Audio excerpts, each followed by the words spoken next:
Bonjour les amis, et bien donc cette semaine, après avoir fait Marc et Matthieu, nous voilà dans l'évangile de Luc au chapitre 9, les versets 22 à 25. Et donc en fait c'est un passage que nous avons étudié il n'y a pas très longtemps, le 18 février, où c'était la même histoire contée par Marc. Vous savez, c'est l'histoire de la confession de Saint-Pierre quand Jésus demande à ses disciples qui sont de retour de mission, hein, il leur dit, et donc et la foule, que dit-elle que je suis? Et puis après il dit, et vous, et pour vous, qui suis-je, hein? Et vous vous souvenez que Pierre répond, mais tu es le Christ, n'est-ce pas?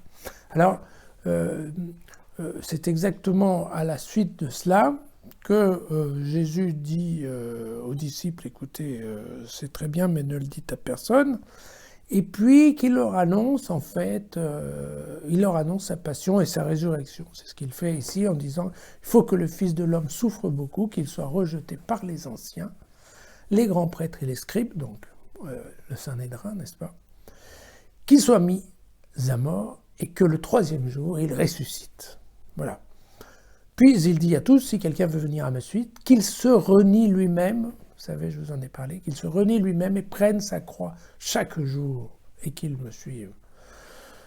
En effet, qui veut sauver sa vie la perdra, mais qui perd sa vie à cause de moi, vous vous souvenez dans l'évangile d'hier, c'était à cause de moi et de l'évangile, ou de l'évangile, et bien donc qui perd sa vie à cause de moi la sauvera. Et puis ensuite il y a une phrase un petit peu difficile qui est « Quel avantage l'homme a-t-il à gagner le monde entier s'il se perd ou se ruine lui-même » Donc voilà, c'est un passage en fait qui est un peu commun aux trois évangiles synoptiques et qui aborde la question de la finitude de la vie humaine, ce qui est assez normal hein, dans cette période de carême. Évidemment, on va aborder le sujet de la mort. De la mort de l'homme, de la mort, de la fin de la vie terrestre. Voilà. Et donc, bien évidemment, ce qu'explique Jésus à travers Luc ici, c'est de dire, surtout pour un discours qui est en direction des disciples, vous vous souvenez, à qui il promettait hier un certain nombre de persécutions, et dans lequel il disait, voilà, le Dieu vous le rendra au centuple, eh bien, nous sommes exactement dans la même veine avec cette question de dire, écoutez, quelque part, ne vous inquiétez pas, même si vous arrive de perdre la vie terrestre, l'important c'est que vous gagnez la vie éternelle. Et donc c'est un message, bien entendu, d'espoir et qui est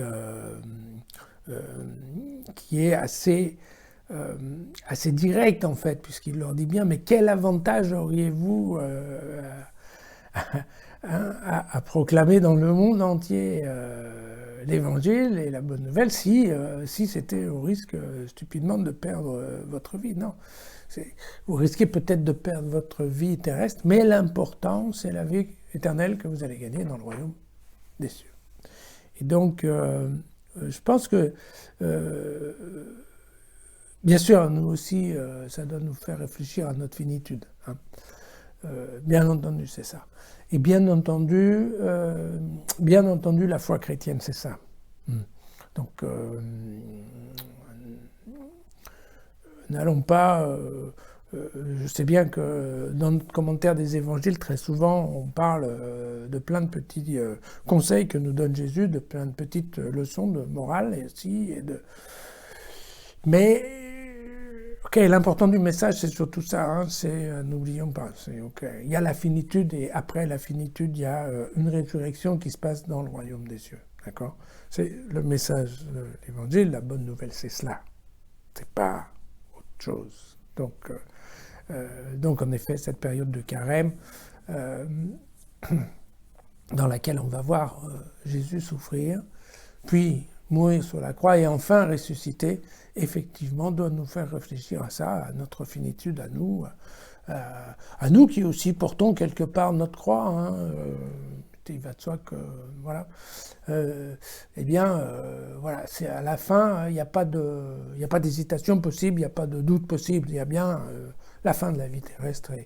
Et donc, Jésus nous promet le début de la vie éternelle auprès de Dieu. Voilà.